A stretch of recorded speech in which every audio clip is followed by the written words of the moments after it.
Hello friends, welcome to Easy Learning Economics. I am Dr. Caval. In the lecture Evolution of Macroeconomics, we discussed in detail about the classical economists, Keynesians, monetarist, new Keynesians, neoclassical and new classical school of thoughts. Here we are going to learn about the difference between classical versus Keynesian economists with the help of graph with more detail. If you want to learn more about the evolution of macroeconomics, you can watch my video on the evolution of macroeconomics, Physiocracy and Mercantilism.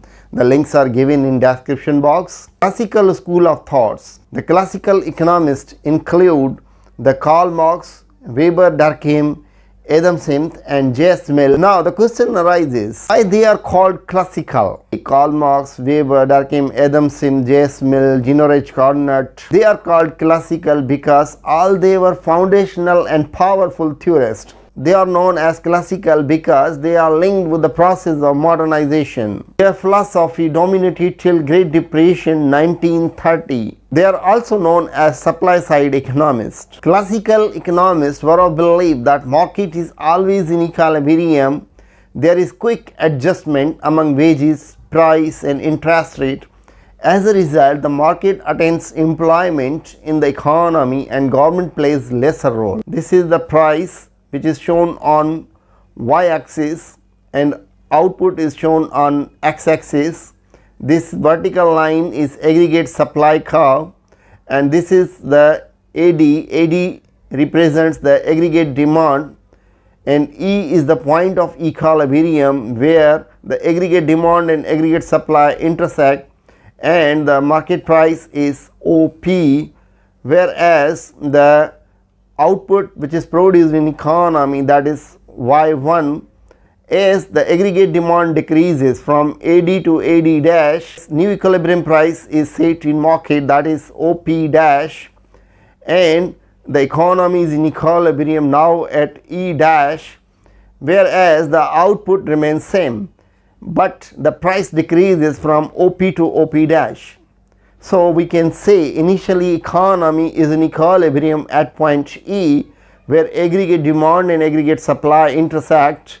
As aggregate demand decreases from AD to AD dash, price decreases from OP to OP dash, but output remains unchanged. There is lesser role of the government.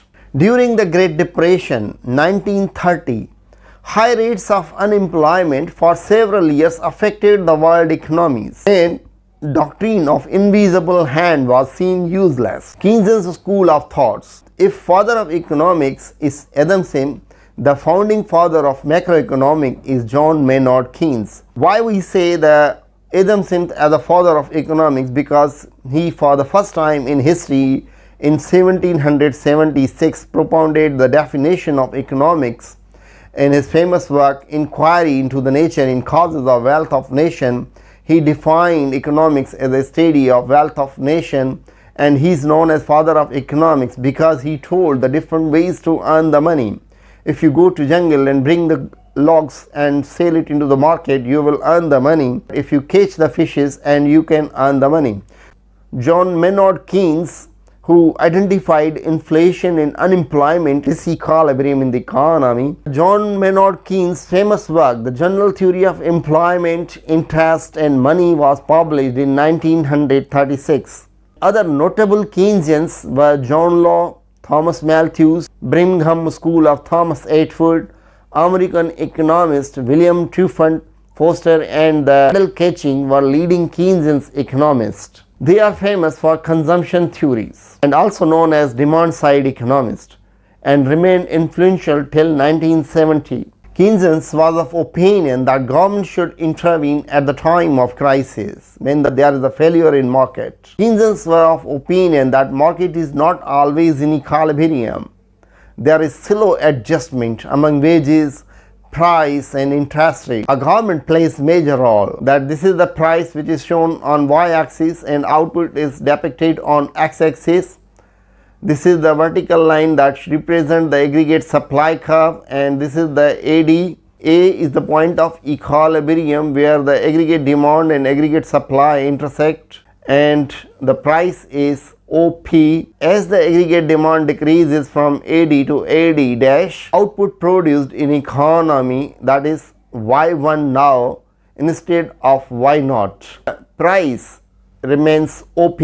However, aggregate demand decreases but price remains sticky because that the cost of updating the price is so high. Company policy not to change the price when the price decreases. During the short run, price remains sticky. The new equilibrium is OB. So we can say that initially economy is in equilibrium at point A, where aggregate demand and aggregate supply intersect. As aggregate demand decreases from AD to AD dash during recession in the short run period, wages and prices can be sticky.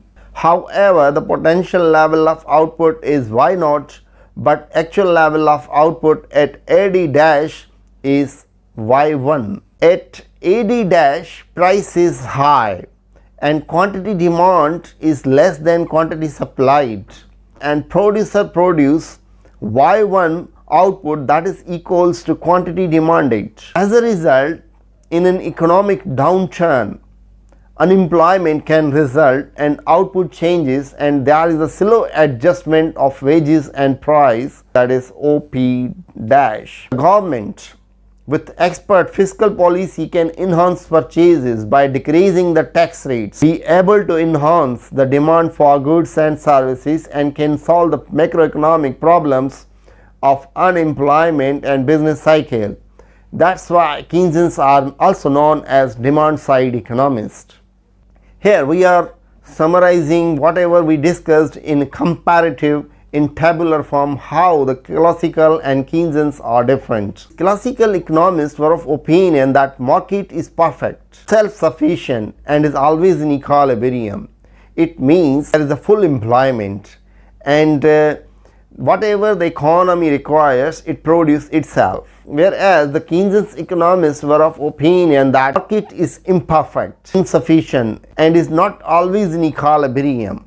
Classical economists were of opinion that there is a quick and automatic adjustment between wages, price and interest rate through demand and supply forces. Whereas the Keynesians were of opinion that there is slow adjustment between wages, price and interest rate. The classical school of thought assumes that there is a lesser role of the government. Keynes argued if government does not involve, the market demand decreases, leading to less labor hiring and finally unemployment increases. So the government plays major role in correcting the cyclical unemployment and macroeconomic instability. Classical theory popularized during industrialization and dominated till the Great Depression 1930, whereas the Keynesians macroeconomic theory popularized after Great Depression and dominated till 1970. Classical school of thoughts are known as supply side economists, whereas the Keynesians are also known as demand side economists. Supply creates its own demand according to J.B. Say's law. When we say that supply creates its own demand, it means the supply is equal to demand. The Keynesians were of idea that consumer income encourages demand and supply is not equal to demand, and more output may be produced in economy than demand. Classical economists concentrated on the economic growth, economic freedom, laissez-faire idea, free competition and invisible hand concept, whereas the Keynesians focuses on economic growth and price stability rather than full employment. Long run aggregate supply determines output according to classical economists.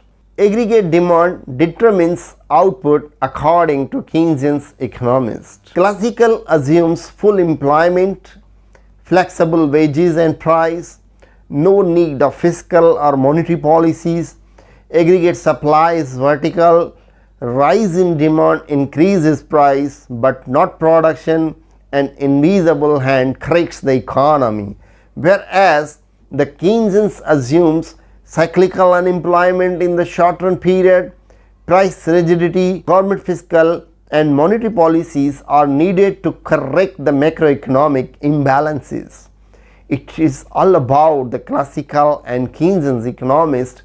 Then if you, after Keynesians, there is a period of the monetarist. After monetarist, the new Keynesians appears, then neoclassical, new classical. So we have covered all these things in evolution of macroeconomic. And before the classical economists, there were the mercantilist and the Physiocrats. Also we have covered the mercantilism and Physiocrats in the previous lecture. I hope this would be helpful for you. If you have any queries and comments, let me know in the comment section. Thanks for watching.